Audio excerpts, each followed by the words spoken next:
আপনাদের পৃষ্ঠপোষকতা, আপনাদের অনুপ্রেরণা এবং আপনাদের দিক নির্দেশনায় আমাদের পুরো যুব সমাজ দেশপ্রেমে উদ্বুদ্ধ হবে এবং দেশপ্রেমের দীক্ষা নেবে।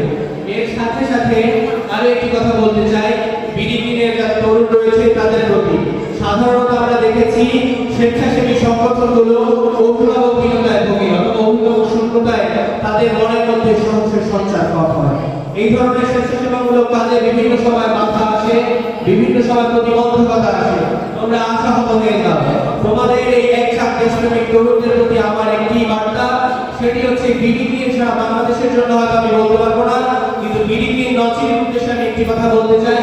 তোমরা তোমাদের দেশপ্রেমের যে কাজ চালিয়ে যাচ্ছ, তোমরা তোমাদের দেশপ্রেমের এই কাজ চালিয়ে যাবে। যদি কখনো মনে হয় তোমাদের পথের মধ্যে কোনো প্রতিবন্ধকতা তৈরি হয়েছে, তোমাদের কোনো ঢাল প্রয়োজন, তোমরা আমাকে তোমাদের ঢাল হিসেবে ব্যবহার করতে পারবে।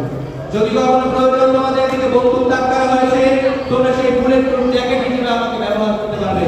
আমি তোমাদের জন্য আমার প্রাণ উৎসর্গ করে দেব। আমি আমার প্রাণকে আমার দেশের জন্য উৎসর্গ করেছি, আমি আমার প্রাণকে দেশপ্রেমিকদের জন্য উৎসর্গ করেছি, আমি আমার এই প্রাণকে আমার দেশের কল্যাণের জন্য উৎসর্গ করেছি। অতএব আমার আশা, আমার আকাঙ্ক্ষা, আমার ইচ্ছা এই বিডিপি দেশকে পরিচ্ছন্ন করবে, দেশের বাহ্যিক পরিস্থিতিকে পরিচ্ছন্ন করবে, বিডিপি এই তরুণদের অন্তরকে পরিচ্ছন্ন করবে। আমাদের পরিচ্ছন্ন দেশ গড়ায় বিডিপি অগ্রণী ভূমিকা পালন করবে এবং তরুণদের প্রতিনিধিত্ব করবে ইনশাআল্লাহ। এই বলে আমি আমার বক্তব্য শেষ করছি।